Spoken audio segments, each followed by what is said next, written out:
Today, we're getting a Void Legendary on this account.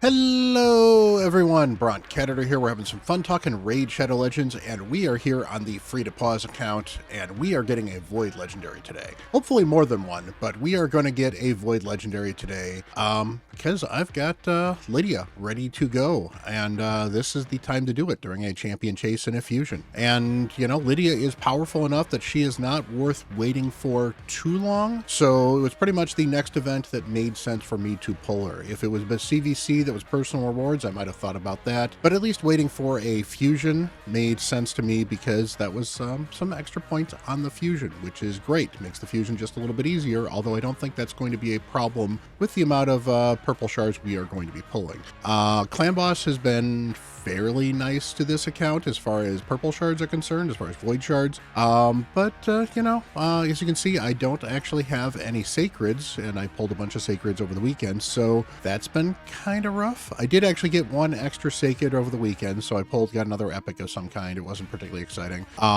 So those of you who saw my other shard pull, I did get one more sacred shard to pull, and then only had to pull about 200 of the mystery shards, which was great. That was certainly some time savings at the very least. But yeah, we are going to get Lydia. And we're, of course, are doing the champion chase thing here, too. So, champion chase here. Now, this 3,000 points may look intimidating, and I've seen one other video somewhere with another content creator who they've talked about that. Here is the thing. 3,000 points is perfectly fine for a Void 2x champion chase. This is not unusual. They've done it the past couple times. I believe we've done a Void champion chase specifically. And the reason it's not a big deal is if we go in here to the info and scroll up, make sure you can see that, is we are talking Void Champions. So Void Champion rares are worth 50 points. So the minimum you can get for a 10 pull is 500 points. And since you are likely to get at least one epic, you're likely to get 800 points per 10 pull, which means on 4 10 pulls, you're going to get yourself, you know, 2,400 points just on 40 shards. And that's assuming a bad rate of epics. The actual expected rate of points per void shard is a little over 100. So 30 void shards should do this for you if you needed to get this top one here. But also we had a really, really comfortable summon rush that made it very easy to get the bonus 10 shards there. So if you don't mind doing the dungeon divers, if you don't mind doing the other gear enhancement events, and you really don't mind doing everything else, you don't have to go for these 10 extra shards. You can save your shards. But we've got a really good event going, and 2x voids is a great time to pull the shards. So you know, let's get to pulling some stuff on this account, and I'll move the camera and get the drink of choice, because that's what we do on this channel. Alrighty, here she is in all her glory, and probably the most anticlimactic thing you guys are going to see. Boom, I have Lydia. That was not particularly exciting.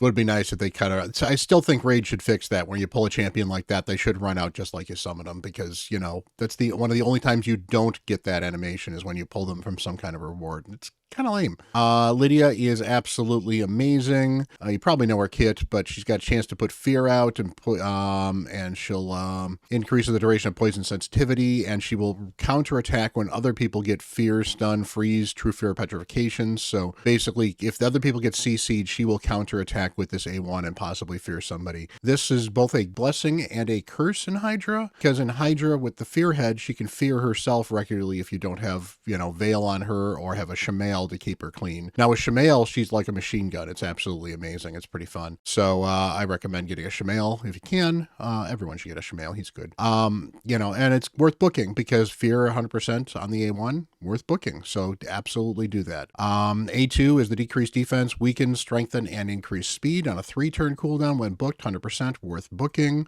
Poison sensitivity, block buffs, and block active skills on a 3-turn cooldown with a double hitter, absolutely worth booking. This double hitter makes her kind of useful for Fire Knight sometimes, just because you get a 2-hitter on this particular skill. Now, it's not 2-hitter on every skill, but this is the one I'll usually save for the boss and then use this to get the shield down, because it's an extra hit. An extra hit's never hurt when you're using her in Fire Knight, if you're using her in Fire Knight. And of course, the increased speed is very nice. And the strengthen doesn't hurt either if you're going to take a couple hits from the Fire Knight. And finally, Death's Hold.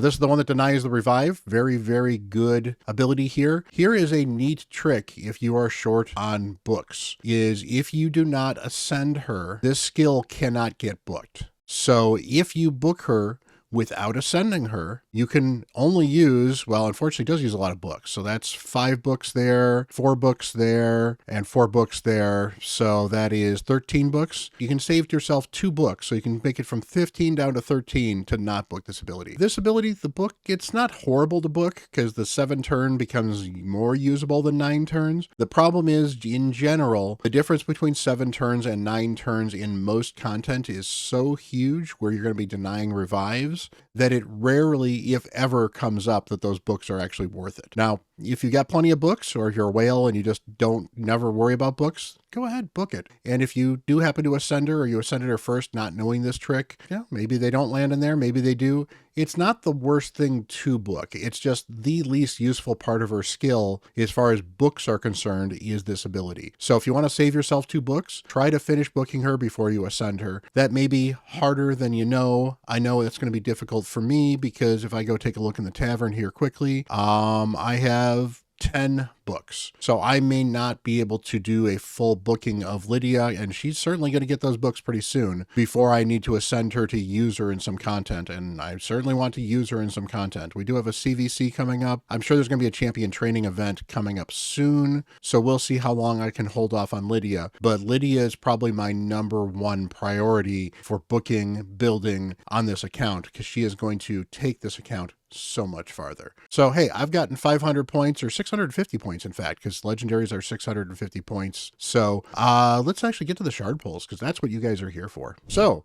I have plenty of room. I have 39 void shards. Let's make sure we actually pull void shards. And I am going to pull all of them because it is a 2x void. Void epics would absolutely launch this account into the stratosphere. A void legendary would be great. I would love a Neve if I could get her. And if I can't get an Eve, I would love just about any void legendary that's not one of the ones I can get for free otherwise. So basically, don't give me a Vizix, please. And yeah, and actually it's kind of funny because at this point in time, I have unlocked almost every void legendary I can unlock in free-to-play normal campaign mode, not the Doom Tower ones. I'm ignoring the Doom Tower ones because those are just super long as a slog is concerned. But I've gotten myself Mithrala. I've already gotten myself, well, just, let's go take a look at this quickly. So go to Void Legendaries in my Master Vault. So, yep, so I've gotten Lydia now. I've got Quintus.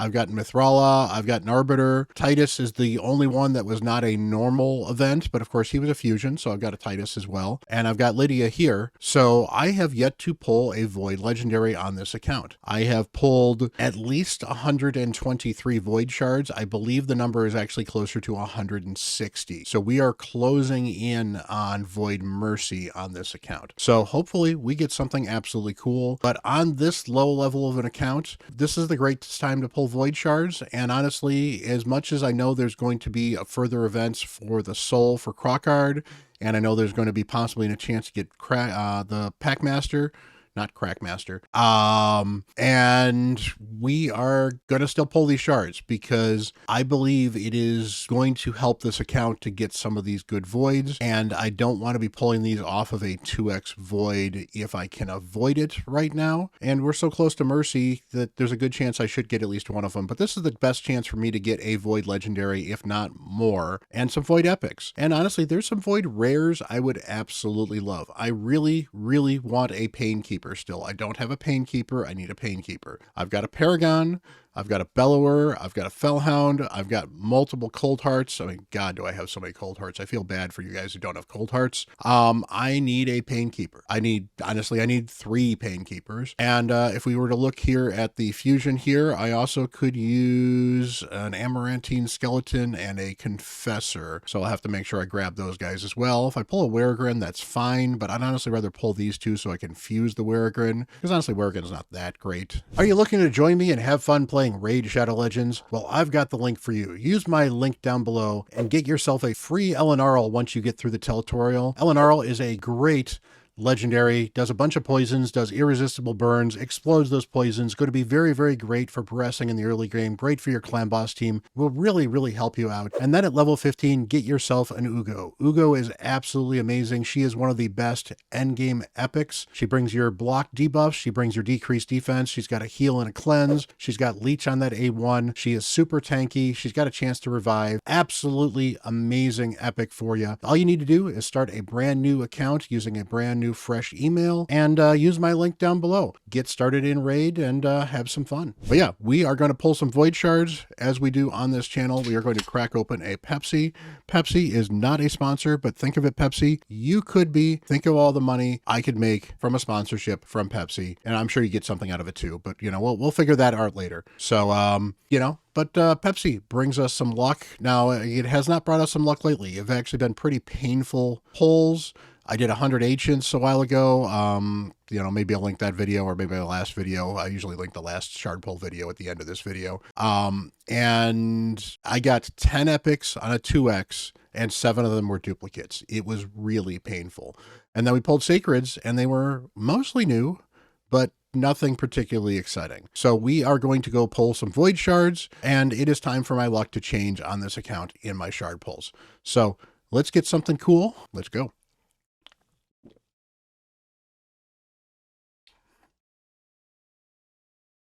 That is an Efreet. That is not particularly exciting. And that is a Rock Beast. Again, not particularly exciting, although that is a Broadmaw fusion, so that is something I might stash away anyway for Broadmaw, because stashing away some of the Broadmaw champions to be able to fuse some Broadmaws is a good way to get extra points for champion chases in other events. I don't need them for this particular one, so it's not a big deal. But if I stash them away now, I might be able to use them for another one later on, which might help me get a fusion I might otherwise struggle with, and that's particularly good. And just to interrupt here quickly too, I did want to point this out. We had the Summon Pool event. I have the team that can let me farm one of these things in the Gear Awakening events. I did not have the energy at the time. I actually was down to like 200 gems at one point in time when that thing came around, and I wanted to make sure I got the fusion and not this one here. I would have loved to have done that under any other circumstance, but I ultimately decided I wanted to farm a little bit of the event dungeon before that ended, because, you know, with it ending, you wouldn't be able to get pinpoint for a little while. And you know, yeah, a 2% chance to get Newt on a Prism Shard could have been amazing. Chance to get Rick Wixwell would have been amazing, but it would have possibly cost me the fusion. So I did not go for this. But this is always a great thing to do, especially when there is a summon rush. Push yourself to get the free one at the very least, because the worst case scenario is you get 250 points to your champion chase. So with that said, let's get back to actually summoning shards. Come on. Skirmisher, not what we're looking for. Let's get some cool. That is a dwarf. It's either a dwarf or a puppy. Kurzad's not too bad. He's got the decreased defense. He's not the one I'm thinking of. Is it Painsmith? There's a dwarf that's actually pretty good. That a void dwarf that's got increased accuracy. That's actually not too bad.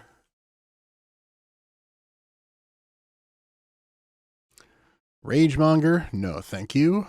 Where are the 2x? Come on. Huntress, that's another one of the Broadmaw fusions, so I'm not going to complain too much about her. Wow. Arispex, if you need a reviver, he's an okay reviver in Lizardman until you fuse a Broadmaw.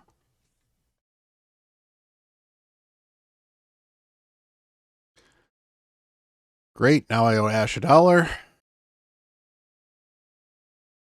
Painful. Glensage Cithril. Not familiar with this dude, but you know, I don't need to invest in a lot of rares on this account at the moment.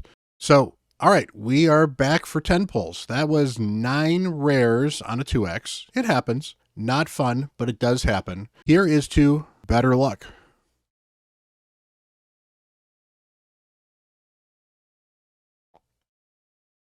Denid, absolutely great. Stitch Beast, there's an Amarantine skeleton. That's going to be helpful.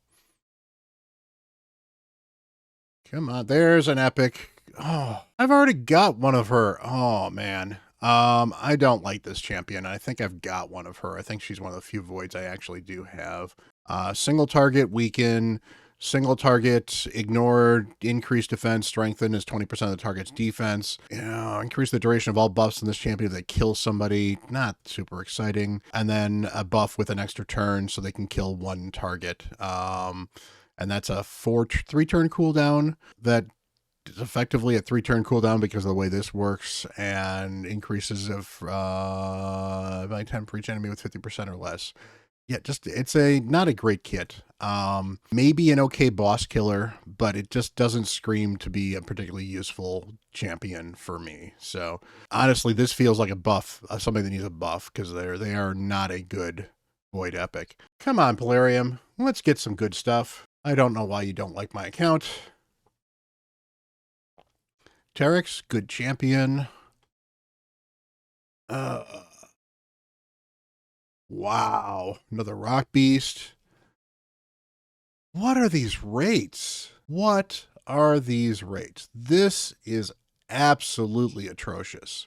This is going to be painful because where am I at this champion chase? Because, okay, I still only need 600 points, so I still only need one more epic to get the points I need for Crockard. But I was hoping I was going to hit this book, maybe, if I got kind of lucky with epics, and just not doing particularly good right now. I mean, I'm just going to confirm this as well. We'll go to Faction Guardians here, and yes, indeed, that is another duplicate epic. Wow, this has been painful. Pepsi, you're letting me down. Don't let me down. Polarium, I'm watching you. Let's make this worthwhile. All this pain and suffering. There's a Cold Heart. There's a Painsmith. Ooh, Ursula. Okay, that is a good epic at least. Padma, not a bad epic. So there we go. Whisper. I've got a Whisper already. Sylar, yes. Okay, this is why we're pulling on a 2x Void. And now that is 5 epics out of 39, so that's not too bad. Not a Void Legendary, unfortunately, but got some good stuff here, actually. As I was mentioning, Painsmith, are you the increased accuracy stuff? No, you're not. Maybe it is Kurzad. Doomscreech, good champion, actually. He's one of the few champions that has increased defense and a turn meter fill. Podreg kind of has it, and Siffy, and that's about it. So he's in weird company with that. Usable champion, probably worth keeping around if you're struggling for increased speed champions. He's okay. Ursula Mourner, she is good. She's going to be very helpful for my faction in the Bannerlords. She does read an awful lot, but she's got a turn meter decrease on the A1, very helpful in general if you build her with accuracy. She's got decrease attack and increase attack on a 3-turn cooldown. 8 books for this is just brutal. But, it is what it is. And then she has a really, really good revive here. Revives all dead allies with 75% HP, fills the turn meter by 50%, also places a 60% increased defense and 25% strengthen on all allies for 3 turns on a 5-turn cooldown. The only problem that I have with this skill is the problem I have with any revive that does this. She can do this without reviving anybody. So with a 5-turn cooldown revive, this is not always going to be ready if you just put it on auto in some things. That said, increase defense and strengthen, not bad things to put in your champions to make sure they don't die in the first place. So very, very good overall. You got Doom Tower Speed Aura, which never sucks either. So good champion. She will find a use on this account, certainly. Padma, I don't know if I'll end up using her or not. Padma used to be really, really good for this decrease attack that she would put on for the A1 for 2 turns on all enemies on a single attack. Very Maneater-esque as well. What this was good for is back when Doom Tower was harder. If you were fighting against the Immortal Dragon, you often would get locked out with everything but the A1. Well, she would put the decrease attack, prevent that dragon from actually murderizing you, and you could do okay damage. Decrease accuracy, AoE, not horrible. Removes all buffs from the target and places them on this champion, so a buff steal effectively. Not a horrible champion. I don't know if this is a champion that I'm going to build on this account because I don't see the need for her in my current comps. But she's definitely one to keep around because I'm sure I might find a use for her sometime later. And I keep a lot of the epics around anyway in this account because it never hurts. Whisper is an absolute murder machine for bosses. I've actually already got one, so she is a duplicate. But that'll give me some Faction Guardians in my Knights Rev, or might give me a +1 Whisper. I think I'm actually full on my Knights Rev Guardians. I'll go check that out after this. But double hitter here, extra turn if the target's under decreased defense and weaken. She does not bring the decreased defense, but her A1 brings weaken. Attacks one enemy, puts increased attack and increased crit rate in this buff for 2 turns before attacking. If the target has a higher max HP than this champion, will ignore defense the target's under weaken.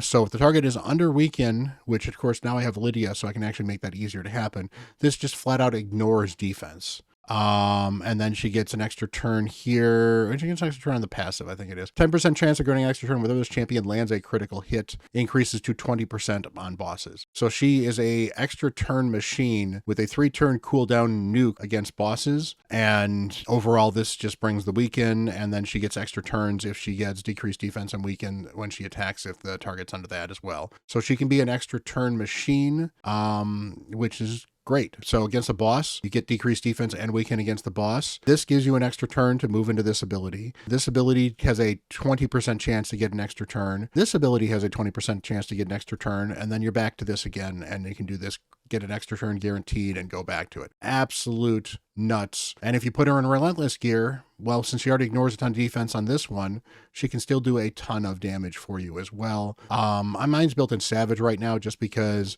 I haven't been able to guarantee the weaken all the time, so I wanted to ignore defense on the other hits as well. But absolute nuke of a champion. Great boss killer. And finally, Sylar. I love Sylar. She is absolutely awesome. She was one of the first Void epics I had on my main account, and I used her really hard in Arena and in Doom Tower and Faction Wars, and she's going to probably be built for my Faction War team at some point in time. This is the big skill for her. This is a 30% decreased speed on all enemies for 2 turns. It's to place, so you can get this around, like, you know, the Poison Cloud if you end up using her. She also has a turn meter decreased by 40%. This is for a long time, this was one of the best wave control abilities in the game. Now that we've got like an Armand's out there, Armand's is just nuts. But for an epic, this is a great wave control. Only has 2 books to get it to a 4-turn cooldown. Very, very nice. AoE 3-turn cooldown, decrease accuracy for 2 turns. That's a great debuff to have and put on the enemies because then you're not getting debuffed anywhere near as much, so that's great. And then finally, just another AoE. So Sylar in a stun set is absolutely amazing. A menace to waves, great for Doom Tower progression, great for account progression. Honestly, she is a very good champion for the end game as well, for hard faction wars, because it is nice to have this wave control, the level that she puts it up at, particularly because of this decreased turn meter, in addition to the decreased speed. That is huge when your enemies are running at 240, 250, 260 speed. So you just make sure she is super fast, and suddenly you get that decreased speed, so it's knocked their speed down significantly, and the 40% turn meter gives you some extra breathing room to get a bunch of your abilities in. And you might even get a chance to lap back around to her to get this reset in time to have that ready for the next wave. And finally, 22% speed aura in faction crypts, actually a pretty good speed aura for the faction. So, hey, did not get a Painkeeper. Still very, very unfortunate. We did get one of you. So let's go into the tavern. Let's go into the champion screen here. And let's toss you in the reserve vault because you're important. And let's go check quickly on the Faction Guardians because I am pretty sure my Knights Revs are not done. So that's fine. So we'll get you. I have so many Knights Rev duplicates. But yeah, we're getting close to +6 speed on my Knights Rev, and my Knights Rev epics are pretty solid. I've got Dawncaller, and I've got Rector Drath, and I've got Thylesia, and I've got Whisper here. So very, very good. Some of my better epics on my account are in Knights Rev, so it's nice to get this kind of close. And hey, we actually got, I wonder, did we get enough to get we got enough to get the book too. That is absolutely amazing. So get all of this stuff here. No energy, just the 50 gems. Honestly, 50 gems is better than the energy because that is a full energy refill and then some. So I will take the 50 gems. I think that's absolutely amazing. I'm certainly not going to save any of these voids. So if I pull any more voids out of the clan boss over the rest of this weekend, I will be eating them. Yeah, we got everything we wanted for the most part. Obviously, I didn't get some of the stuff off my wish list, and I did not get a Void Legendary. But you know what? Next time, because we're 100 at the minimum, we're at 172 with my Void Shards, and I think we're actually closer to 200. So yeah, we're getting near that Void Mercy, so pretty soon I should be getting my first Void Legendary from Shards. And until then, well, I guess I'll collect all the other Void Legendaries I can from the game and make the best use of them I can. I've got some good champions to build over this next couple days.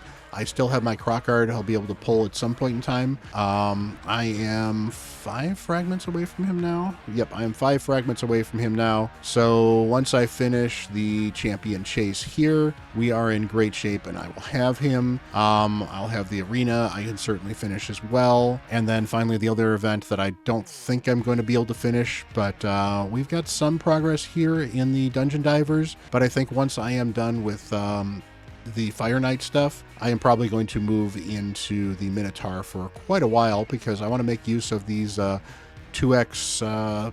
We've got the super raids in Minotaur, which is a great quality of life feature, and I want to make use of them while I can. It'd certainly be nice to actually max this out, but that's going to be a lot of energy and a lot of gems, and honestly, I need to work on some champion training stuff instead. So appreciate you guys hanging around.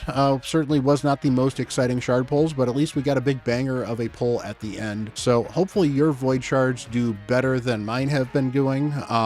But hey, I got a couple champions I am excited about building, and honestly, I got Lydia, who is the haul of this video. So let me know what you got this weekend. Hopefully you get something cool. If you're looking for Neve, hopefully you get Neve. She is an absolute banger of a champion. And appreciate you guys hanging around. You guys are an absolutely amazing community. Much love to all of you. And until the next video, I am Bront CatHerder.